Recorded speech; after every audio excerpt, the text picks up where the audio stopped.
मुंगाला मोड आणलेली उसळ, त्याची भाजी, त्याचं सलाद खूप अशी जबरदस्त लागते मूग. आणि हे जे आहे आपल्या शरीरासाठी खूप जबरदस्त असे पौष्टिक आहे मूगला मोड आणून खाणे. तर पटकन रेसिपीकडे बघूया.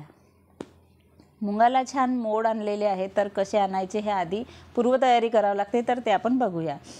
मुंगाला छान मस्तपैकी असे धुवून घ्यायचे आणि नंतर पाण्यामध्ये छान 6 ते 7 तास साधारण भिजत ठेवायचे. 6 ते 7 तासानंतर तुम्ही बघू शकता मस्तपैकी असे भिजलेले आहे. तर मी याला सकाळी टाकलेले होते भिजत आणि मग ते सायंकाळी मी छान असे उपसून घेतलेले आहे. तर त्याला छान एका सुती कपड्यामध्ये बांधून घ्यायचे आणि घट्टसर असे बांधून घ्यायचे त्याला सुती कपड्यामध्ये, एकदम टाईट बांधायचं.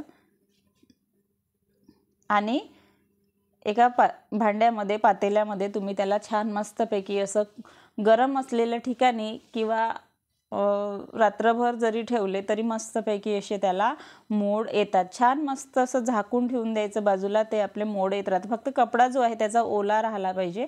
तर बघू शकता सकाळी मी काढलेले आहे सकाळ झाल्यानंतर. आणि बघा इतकी जबरदस्त मोड आली. वा वा वा वा, खूपच छान,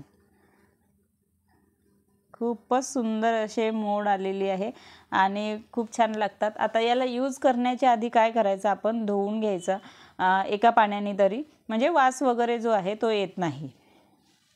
स्वच्छ धुवून घ्यायची, पाण्यामध्ये फक्त टाकून ठेवायचे 5 मिनटं आणि तसेच काढून घ्यायचे जाळीदार याच्यामध्ये, भांड्यामध्ये, जाळीमध्ये, जे पण तुमच्याकडे असेल, आणि मग ते यूज करण्यासाठी तयार. आता जर आपण अशा प्रकारे काढून ठेवले तर ते पाणी वगैरे झिरपून झालं की एका पॅकबंद डब्यामध्ये तुम्ही फ्रीजमध्ये ठेवू शकता आणि त्याला 2 ते 3 दिवस यूज करू शकता, पण एवढे दिवस नका ठेवू. तर साहित्य जे आहे इथे आहे, मूग आहे, कांदे, मिरची, तेजपान, अद्रक लसूण पेस्ट, कोथिंबीर, टोमॅटो आणि बाकी आपले तिखट, मीठ वगैरे, हळद, जे काही लागते ते मसाले. एकदम सिंपल आहे, पण तडका देताना काही गोष्टी लक्षात ठेवायच्या, म्हणजे जी भाजीची टेस्ट आहे खूप छान येते. आता कढईमध्ये आपण तेल ठेवलेलं आहे, जेवढं तुम्हाला सफिशियंट वाटते तेवढंच टाका, जास्त टाकायची गरज नाही याला तेल.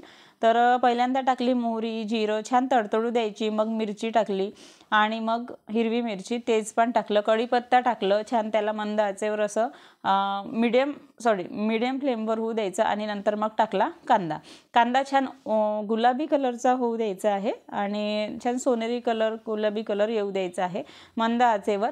आणि जे आहे नंतर अद्रक लसूण पेस्ट टाकलेली आहे. अद्रक लसूणमध्ये मी थोडी कोथिंबीर टाकत असते आणि छान फ्लेवर येतो म्हणून, ठीक आहे. जिरं आणि कोथिंबीर टाकत असते अद्रक लसूणच्या पेस्टमध्ये. छान असं त्याला ढवळायचं, मंद आचेवर होऊ द्यायचं बढिया. आणि नंतर मग टाकून घ्यायचं आपल्याला थोडी कोथिंबीर. हे नाही टाकलं तरी चालेल, पण मला हे आवडते कोथिंबीर, त्याच्यामुळे मी हे असं मध्ये मध्ये, म्हणजे कांदे टाकते ते त्याच्यानंतर वगैरे पेस्ट झाल्यानंतर टाकत असते, तर खूप छान फ्लेवर येतो. आणि नंतर मग टाकले आपले जे मसाले आहे, हळद आहे, तिखट तुम्ही स्वादानुसार, धनिया पावडर 2 चम्मच, छान मस्त असे त्याला पण 2 ते 3 मिनिट साधारणपणे मंद आचेवर होऊ द्यायचं. आणि नंतर मग टाकायचं आपल्याला मीठ. तेलामध्ये छान मसाले होऊ दिले ना, भाजी खूप छान होते, खूप टेस्टी अशी त्याचा जो आहे फ्लेवर किंवा त्याचं जे आहे टेस्ट उतरते. थोडा वेळ लागतो तडका द्यायला, पण छान मस्त मसाले होऊ द्यायचे. आणि नंतर टाकले आहे टोमॅटो मस्तपैकी असे मंद आचेवर होऊ द्यायचे, बिलकुल ते बारीक होतपर्यंत. तर तुम्ही टोमॅटोला मिक्सरमध्ये काढून सुद्धा बारीक करून मिक्सरमध्ये पेस्ट करून सुद्धा तुम्ही ते यूज करू शकता, पण मला हे असेच आवडतात, त्याच्यामुळे मी अशा प्रकारे शिजू देते. आणि थोडं पटकन शिजण्यासाठी म्हणा की छान मस्त असं ग्रेव्ही उतरण्यासाठी थोडं किंचित पाणी टाकलं, छोटा चम्मचभर, आणि त्याला मस्त असं पुन्हा 2 ते 3 मिनिट मी मसाल्यामध्ये चांगलं होऊ देते अशा प्रकारे. तर अशा प्रकारे दिसत आहे तुम्हाला, खूप जबरदस्त दिसत आहे. आणि आता थोड्या वेळाने टाकून घ्यायचे आहे मूग. खूप छान लागतात बघा, अशा प्रकारे टाकून घ्यायचे आणि छान मिक्स करून घ्यायचं. बघा धुतले तरी त्याचे एकदम असे छिलके निघालेले नाही आहे, बघू शकता. छान मस्तपैकी असे त्याला मिक्स करायचे छान तेलामध्ये, मसाल्यामध्ये होऊ द्यायचं बिलकुल हळूवारपणे. मिक्स करायची छान मस्त. मिक्स केल्यानंतर कढईवर छान जे आहे ताट ठेवायचं असं फोलगट. नंतर त्याच्यामध्ये पाणी टाकायचं. पाणी याच्यासाठी की तेच पाणी जे गरम होईल ते आपण या भाजीमध्ये सोडू. आणि जर अशा प्रकारे जर तुम्ही ज्या गंजामध्ये कढईमध्ये करत असाल त्याच्यावर जर अशा प्रकारे पाणी ठेवलं तर आपली भाजी पण लागत नाही खाली.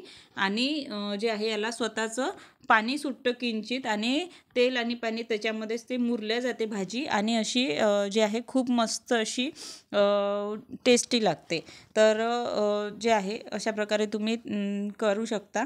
म्हणजे गॅस पण वाचते, पाणी पण गरम होते, भाजी पण लागत नाही. असे तिन्ही कामं आपले एकत्र होतात.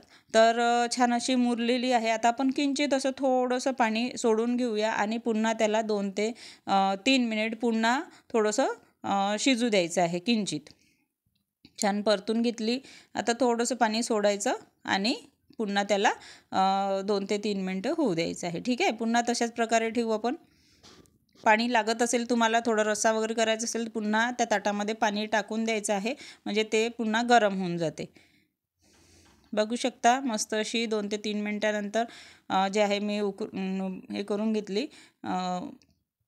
आणि नंतर मग ते पाणी जे वरचं आहे ताटावर टाकलेलं ते गरम पाणी पुन्हा टाकून घ्यायचं.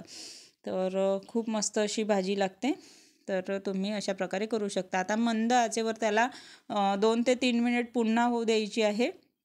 जर तुम्हाला थोडा जास्त रस्सा पाहिजे असेल तर किंचित थोडं पाणी जास्त सोडू शकता. मला नाही आवडत तसं, त्याच्यामुळे मी थोडं कमी सोडते. मस्तपैकी अशी छान मस्त सेंट येत आहे आणि खूप मस्त लागते. तर आपली भाजी जी आहे आता रेडी आहे बिलकुल. फक्त बघून घ्यायचं एकदा की जे आहे मूग जे आहे ते मुरले की नाही, मग मुरले म्हणजे नरम झाले की नाही झाले हे बघून घ्यायचं.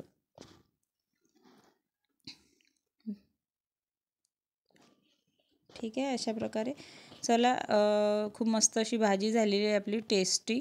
आणि मस्तपैकी अशी तिला सर्व करून घेऊया. आणि चपातीबरोबर गरम गरम मस्त फुलक्यांबरोबर खूप अशी मस्त लागते ही भाजी जी आहे, खूपच जबरदस्त. तर व्हिडिओ आवडला तर व्हिडिओला लाईक, चॅनलला सबस्क्राईब करू शकता. आणि सबस्क्राईब केलं तर बेल आयकॉनवर नक्की क्लिक करा. म्हणजे जे पण मी व्हिडिओ टाकेल त्याचं नोटिफिकेशन तुम्हाला पहिलेच मिळून जाईल. आणि जे आहे तुम्ही रेसिपीज मिस करू शकणार नाही. अशा साध्या सिंपल रेसिपीसोबत मी भेटत असते. तर प्लीज व्हिडिओ आवडला तर व्हिडिओला लाईक करा आणि कमेंट करायला विसरू नका. Bye bye.